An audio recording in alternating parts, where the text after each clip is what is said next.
Vamos a dar comienzo al segundo día, que estará compuesto por ponencias también, y durante un momento serán sesiones paralelas, tanto en esta sala como en otra. Al terminar la ponencia del profesor Zanoli, explicaremos brevemente cómo va a funcionar la cuestión.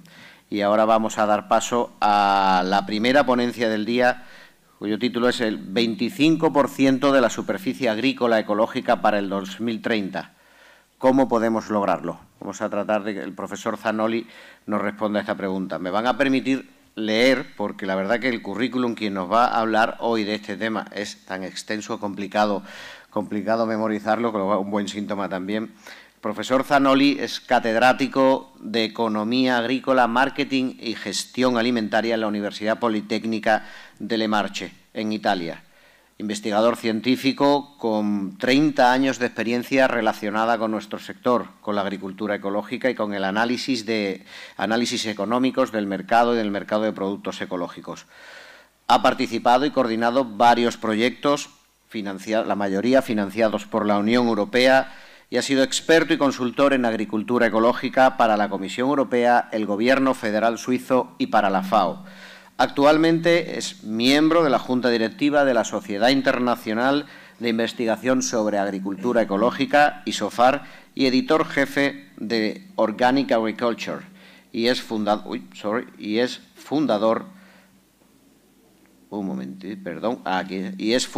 y actual presidente de la Asociación Italiana de Investigación sobre Agricultura Ecológica. Yo, sin más, creo que tiene méritos más que suficientes para ilustrarnos sobre esta cuestión. Raffaele, todo tuyo.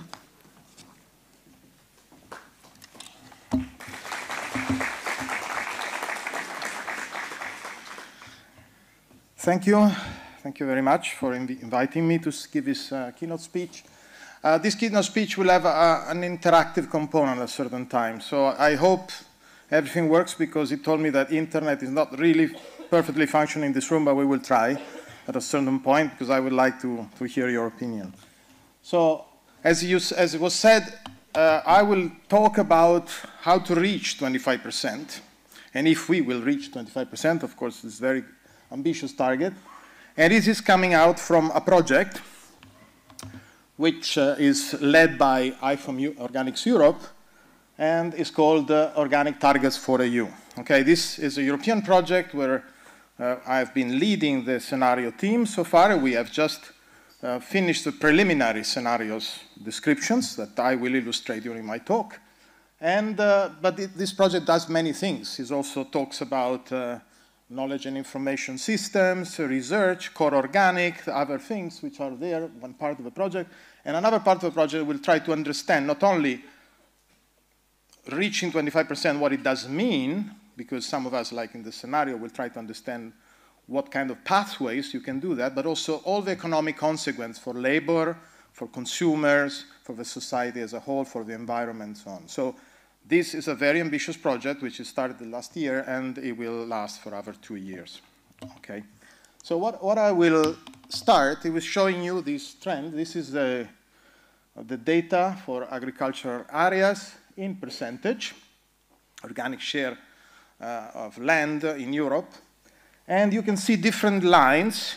You got a red one, a black one, a green and a blue. And the blue, these lines are projected, the trend, in a non-linear way. What it does mean? It tries to pick up the changes that data have.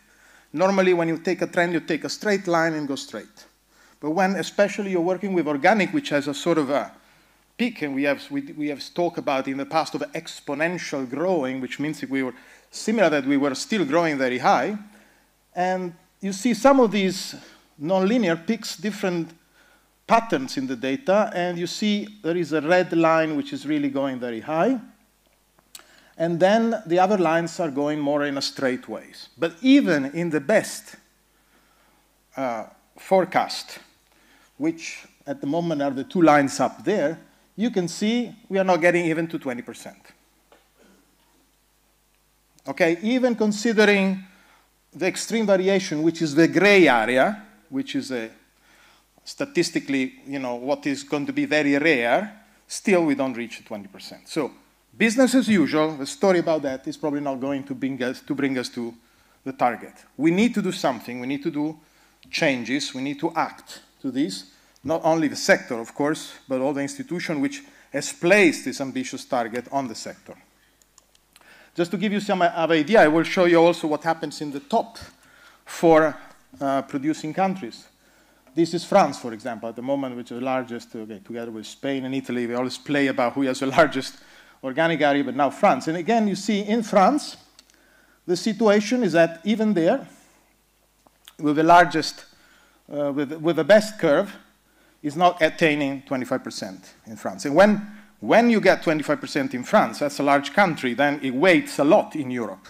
We don't care so much if Austria gets 20 or 40% or 50% or 60%, because Austria is a small country. It will hardly make Europe 25%, okay? But if France reach 40%, then of course the 25% target is closer. What is interesting with France is that you see the lines, the blue is a simpler one. Only takes 3 points to make his trend. And the black one is the line with taking 6 points to make his trend. And you see they tend to be, you see the blue, the green, the red, and the black. They are going smoothly toward the top, which means France is growing relatively in a predictable way with a homogeneous path. And so it's likely that the black line, the top area, will be achieved if things don't change. But still, will not be enough to reach 25% in France, okay? So the next one, I'm just showing quickly. This is steady Spain. Spain is a little bit more confusing. You see the black one is on the top, but the red one, which is also taking many points, is pointing to a lower level. So you see green, red, blue, and black, which means it's more confused. The predictions are much less likely to be true. So we have much more uncertainty. We will talk about uncertainty later because that's why we try to model in the project. Okay, and you can see also the data, the green dots, it seems a little bit more, you know, different than the other one, which has a smoother growth. Huh? Germany is similar to France. I had some different changes, but again, you have blue, green, and red and black almost the same. So, but even Germany, you see, is 20% at the maximum with the current trends, by picking up what is the past. You need to have a change for this. But the Germany is a little bit more predictable, better predictable than Spain, for example, or Italy. Look at Italy. Italy has so many different pathways that, well, basically you say, what is the future? We don't know. Okay, that's what I mean when I'm talking about uncertainty. We need to model into the model uncertainty. Uncertainty is something you cannot really predict. You are uncertain when you don't know what exactly is tomorrow. Where a trend is something that you say, like climate change. We know that by 2030, we are not going to reverse climate change. Okay, you agree? Difficult to reverse in 7 years. But there are other things. Well, will I take my plane in time today? That's very uncertain. You know, that's something I cannot really bet on. I can put 50%. Is going to be Ryanair in time or not? You know, that's about a 50%. So I'm very uncertain about it. That's why I take train early and train late in order to have enough variability to accommodate uncertainty, okay? So you see, when you have such a gray area, you see you can even go lower to almost 0 here or reach almost 30% in Italy, but just in Italy, not in Europe, okay? That's also, in other countries, things are changing. I'm not going very fast on this. I mean, we have Sweden. It's interesting to see the Swedish case, which I need to go closer because I don't remember which one is it. And no, this is the same country as before, just put it together. This is the country before, let's put it together.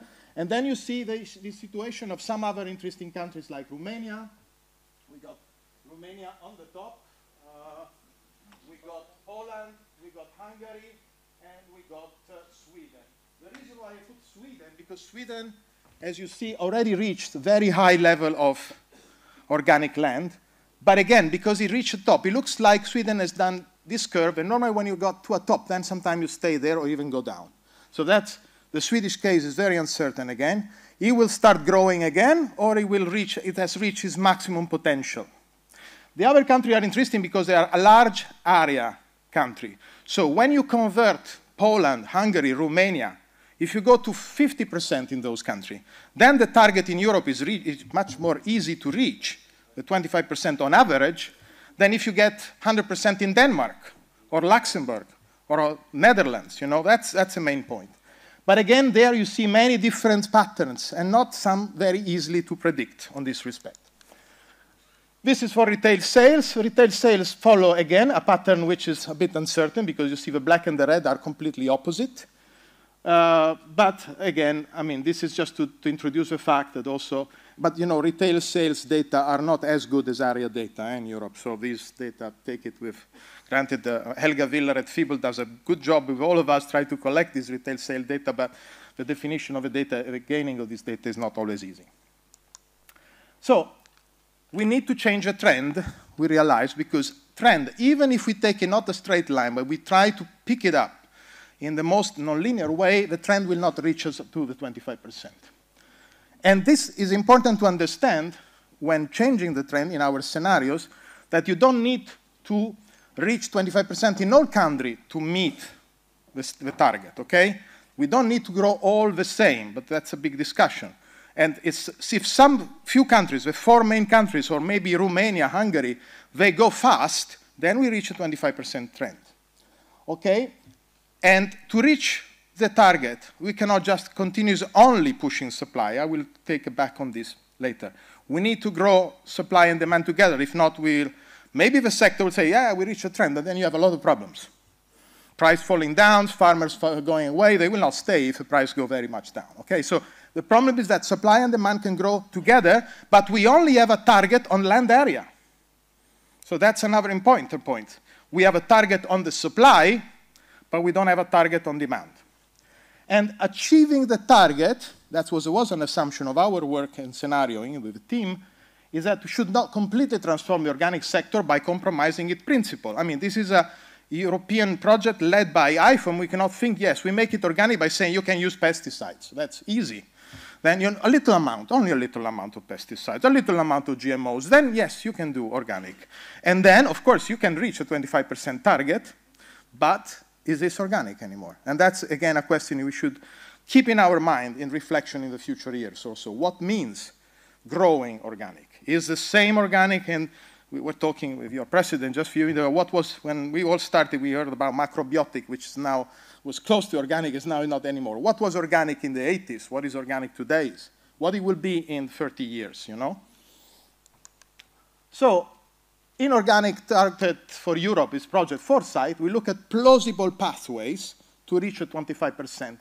All our scenarios, we made 4 scenarios with a group, and this is just a starting point because now we are going to implement these scenarios and try to understand better what it does mean, especially with some country focus, are success scenarios. So we didn't feel about failing the 25%. We put our question, say, how can we reach 25%? No matter how. Of course, many scenarios can also say, no, organic disappears. You know, that's in some scenario analysis, you also do that. We did it in past with IFOM group in Rome many years ago, some scenarios where we predicted Brexit in somehow, you know, just to have an idea what we did that time. So participatory scenario was done by involving stakeholders, partners of the project, but also external stakeholders, which are part of the project from different areas, from different elements of the supply chain. And we did this first workshop in Brussels. We also did a small workshop in Lecce only on aquaculture because it's very specific, but I will not talk about that because it will take too much time. And okay, so now I'm trying to be interactive with you. And I'm asking you, take your phone because you will not be able to read those things. And write on your phone menti.com, if you can navigate.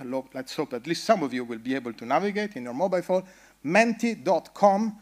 We will open a page and you have to put a number, the number which is written up there, which is 7418 8435. Yes, I can take one of these. Okay, sorry, yes, sorry about this translator. Yeah, that's, so 7418 8435. You can give up to 3 answers. I put some elements which came up in discussions, you know, you can be more than this.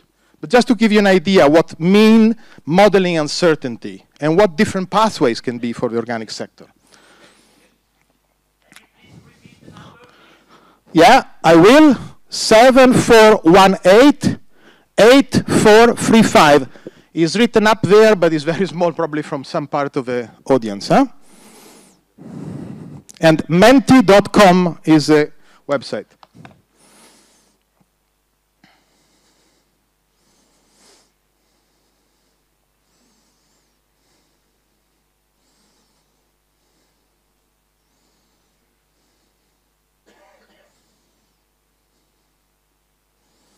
You should have a certain number of are you all able to see some boxes where you can put your ticks? You can put up to 3 ticks in the boxes in the question when you open that.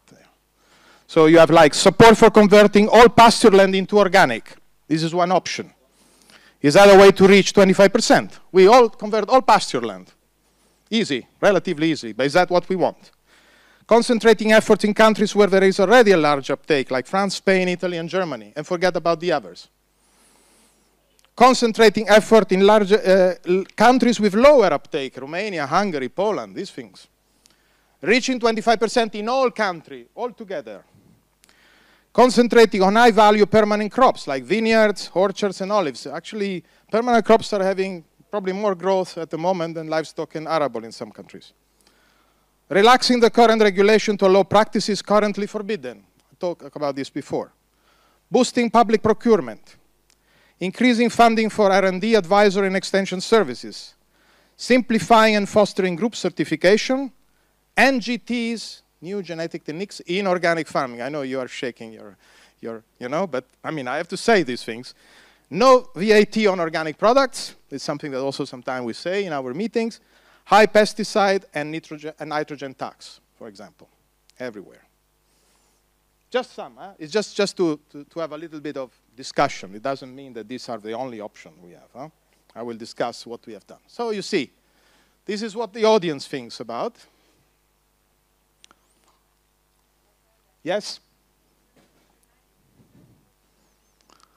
The 19, the orange one. The orange one, I have to go close too, because, I mean, the resolution is public procurement. I could have bet on this. There is some uncertainty, but you can also, with uncertainty, you can bet.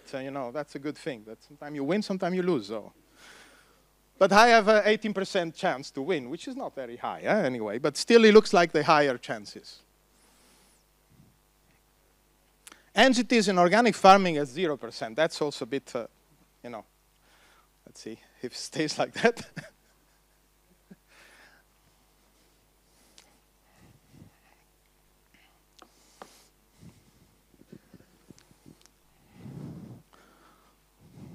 I wait encore 1 more minute and then I move on.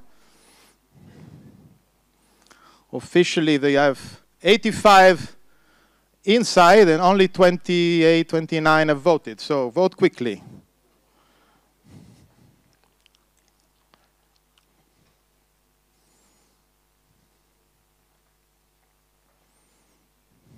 I said there are not all the options. I couldn't stay on the board. It was just to open the discussion on this.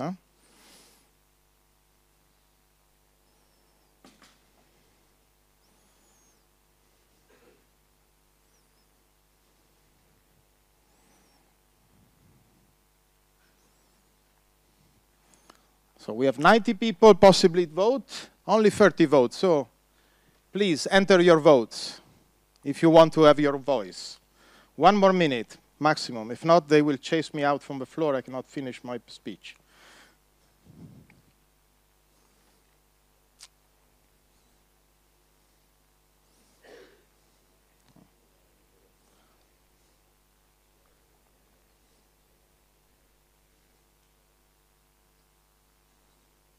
So it's still leading public procurement, VAT, pesticides, and nitrogen taxes.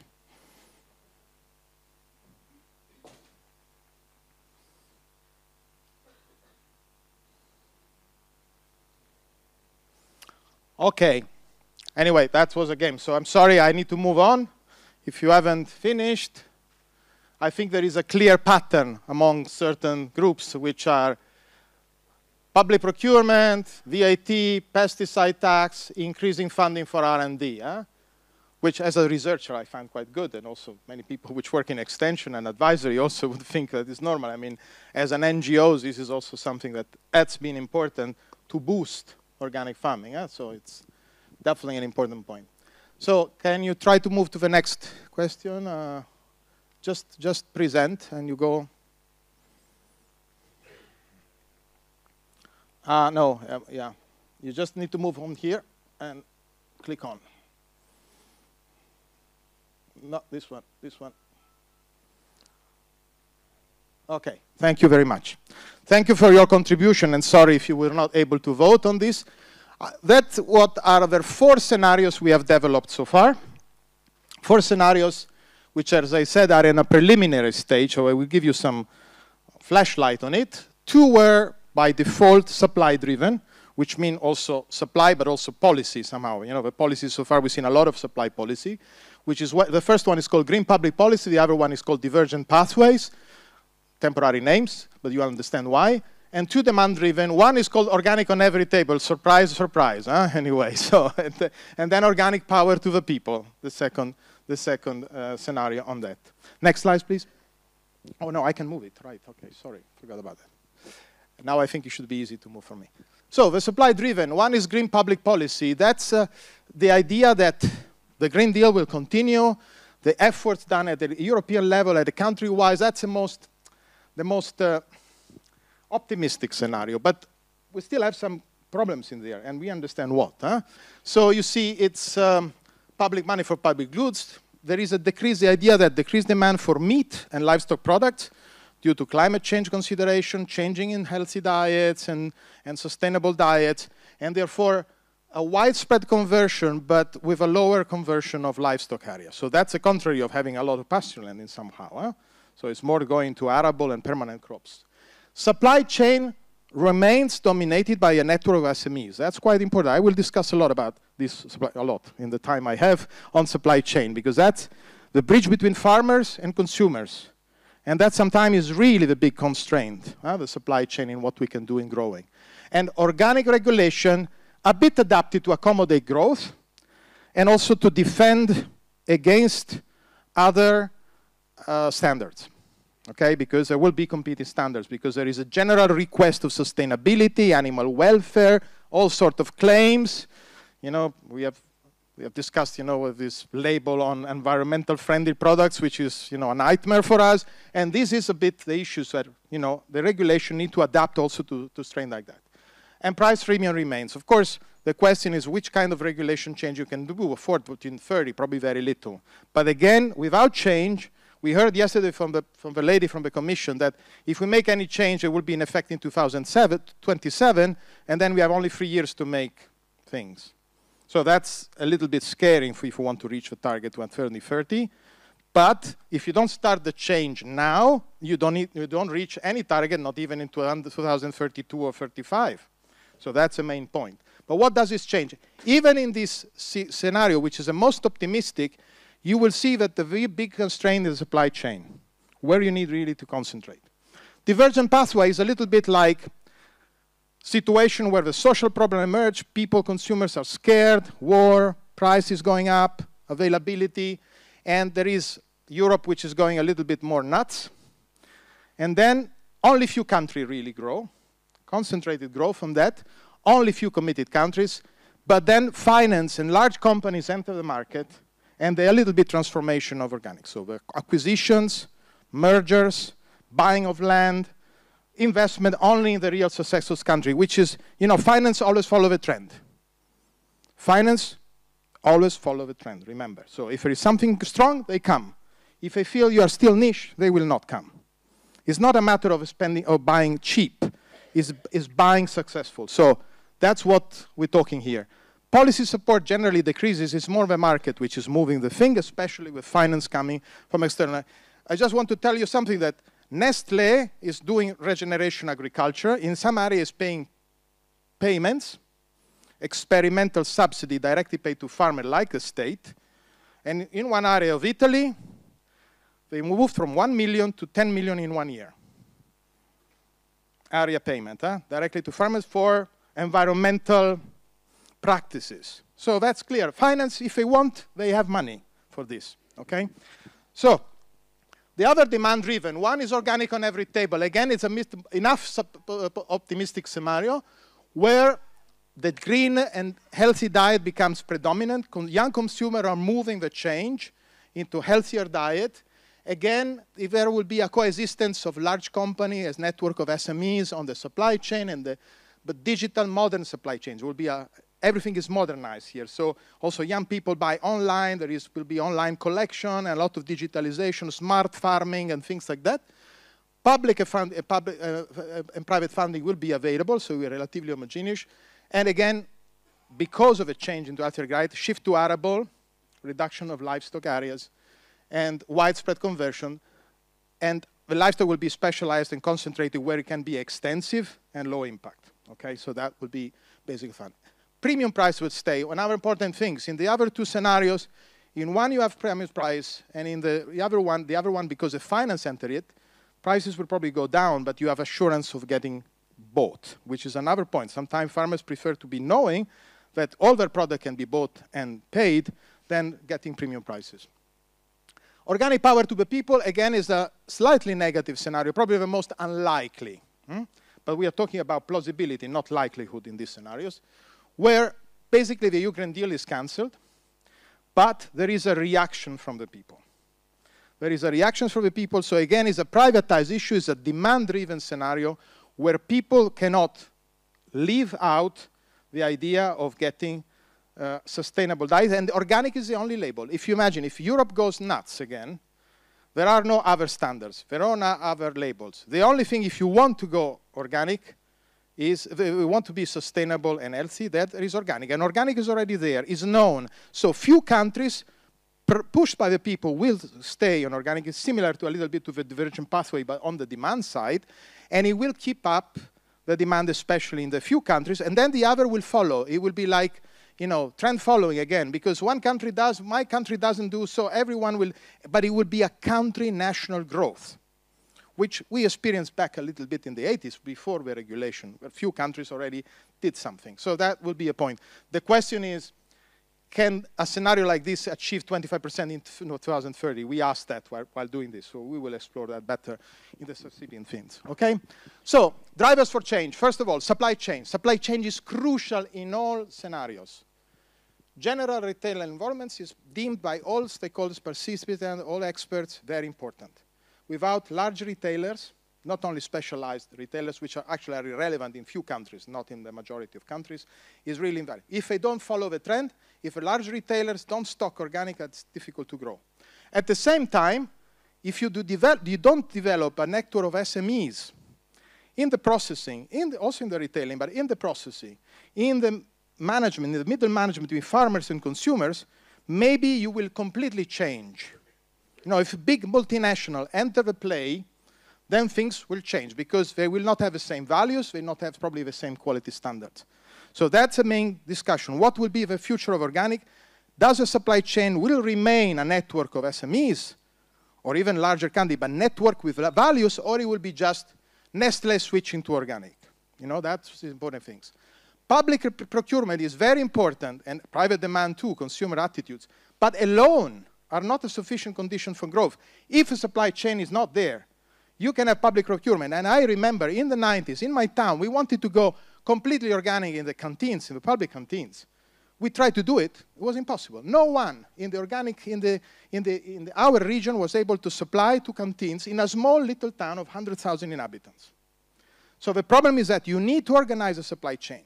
I was in Sardinia last week for a conference in a hotel which supplies everything out of Sardinia because the Sardinian supply chain sector, not organic, normal agri-food sector is too small and disorganized to supply hotels on the coast. So most hotels buy from abroad, from Italy, from mainland, or even for abroad. So instead of eating Sardinian pecorino cheese, you eat gorgonzola, which is, you know, a Lombardy cheese, which is crazy, but that means supply chain cannot cope with large growth. So the supply chain is crucial in meeting and driving the change. So this is a little bit a matrix: public procurement, supply chain complexity, and you see green public policy has both strong public procurement, a high supply chain complexity, organic every table, has a mixed supply chain complexity with also large companies enter it because there is a strong demand, so they follow the trend, so big companies will change, and the same for the other demand-driven. And divergent pathway instead have very little supply chain complexity, which means goes only big companies going there, only finance, only things, and that's what's going to happen with a very not particularly relevant public procurement apart from some countries. Again, another important drivers for change is harmonized EU support policy and regulation. If there is no harmonization, even if the support is different from countries, it's fine if it's strong in the countries that can make the change. But sorry for the Austrian people here or anybody, if it's a small country and have a perfect law, it can be an example, but it will not allow us to reach 25%. We need to change in the countries we can make the change. And that's where we should make more lobbying and strong lobbying. And some countries also which have a lower uptake, but they are large countries in terms of hectares, ready to move to organic. That is also important. Public policy aimed at preserving key public goods are also very important and will benefit the organic sector development. So all the discussion about the new laws, you know, the nature conservation and so on are quite important for the organic sector, also because they keep in the mind of the public the idea that something must be changed and organic is the solution. If things reverse, organic is not anymore a solution. What can be instead hamper reaching the target? We find out basically by exclusion, this thing. Privatization of resources, especially of water supplies. When the private sector get hold of important public goods, then is a problem. Diets orient, of course, if a diet people want is junk food, unhealthy, unsustainable, they don't care, they only look at price, then also this will not allow us to reach the target. Large retail chain losing interest because they feel the trend is elsewhere. The trend is on other kind of labels. Then it will be, we will have a problem. It's not only a matter of supply chain, but the supply chain is also the retail chain, which is the closest to the consumer. So also on this, we need to be ready not to be completely committed to large retail chain, but also have developing, and digital solution can be also big important issues there for closing the gap. And both, interesting this one, both are NGT-free EU. If everything is NGT-free EU, if Europe becomes too green, then organic is among the other green things in the market, you know? And on the other side, if NGTs get into the organic, then people will not see the difference between organic and the rest of the market. So both extreme scenario. So it's okay if NGT goes on non-organic, GMOs are discussed there because the organic has a different point. This is a very controversial issue, but at least this is some of this result which came out, is elements food for thought again. Huh?